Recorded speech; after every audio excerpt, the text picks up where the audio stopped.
Friends, articulate, ARTICULATE, articulate ಅಂತಂದ್ರೆ ಸ್ಪಷ್ಟವಾಗಿ ವ್ಯಕ್ತಪಡಿಸೋದು, ಸ್ಪಷ್ಟವಾಗಿ ಕ್ಲಿಯರ್ ಆಗಿ ನಿಮ್ಮ ಆಲೋಚನೆಗಳನ್ನ, ಫೀಲಿಂಗ್ಸ್, ಭಾವನೆಗಳನ್ನ ಕ್ಲಿಯರ್ ಆಗಿ ಎಕ್ಸ್ಪ್ರೆಸ್ ಮಾಡೋದಕ್ಕೆ ಫ್ರೆಂಡ್ಸ್ ಇಂಗ್ಲಿಷ್ ಅಲ್ಲಿ ಆರ್ಟಿಕ್ಯುಲೇಟ್ ಅಂತ ಕರಿತೀವಿ. Example, the teacher articulated big bang theory.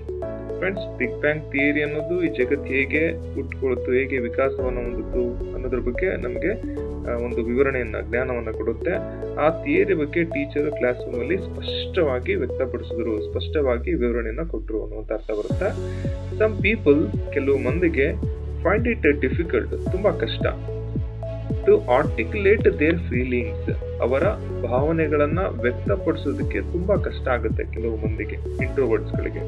Next one, ಈ ಫೇಲ್ಡ್ ಇನ್ ದಿ ಇಂಟರ್ವ್ಯೂನಲ್ಲಿ ಆತ ಫೇಲ್ ಆದ ಬಿಕಾಸ್ ಎಂತಿಕ್ಕಂತಂದ್ರೆ ಈ ಕುಡೆಂಟ್ ಆರ್ಟಿಕ್ಯುಲೇಟ್ ಇಸ್ ಥಾಟ್ಸ್, ಅವನ ಆಲೋಚನೆಗಳನ್ನ, ಅವನ ಉತ್ತರಗಳನ್ನ ಸ್ಪಷ್ಟವಾಗಿ ಎಕ್ಸ್ಪ್ರೆಸ್ ಮಾಡೋದಕ್ಕೆ ಆಗ್ಲಿಲ್ಲ ಆತನಿಗೆ ಇಂಟರ್ವ್ಯೂನಲ್ಲಿ, ಅದಕ್ಕೆ ಆತ ಇಂಟರ್ವ್ಯೂನಲ್ಲಿ ಫೇಲ್ ಆದ.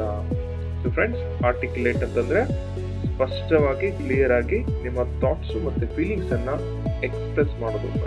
ಫ್ರೆಂಡ್ಸ್, ಈ ಪದದ ಅರ್ಥ ನಿಮಗೆ ಗೊತ್ತಾಗಿದೆ, ಆರ್ಟಿಕ್ಯುಲೇಟ್. ಈ ಪದವನ್ನ ಬಳಸ್ಕೊಂಡು ಫ್ರೆಂಡ್ಸ್, ಅವಳು ತನ್ನ ಭಾವನೆಗಳನ್ನ ಸ್ಪಷ್ಟವಾಗಿ ವ್ಯಕ್ತಪಡಿಸಿದ್ರು. ಇದನ್ನ ಇಂಗ್ಲಿಷ್ಗೆ ಟ್ರಾನ್ಸ್ಲೇಟ್ ಮಾಡಿ ಕಾಮೆಂಟ್ ಸೆಕ್ಷನ್ ಅಲ್ಲಿ ಹಾಕಿ ಫ್ರೆಂಡ್ಸ್. Thank you.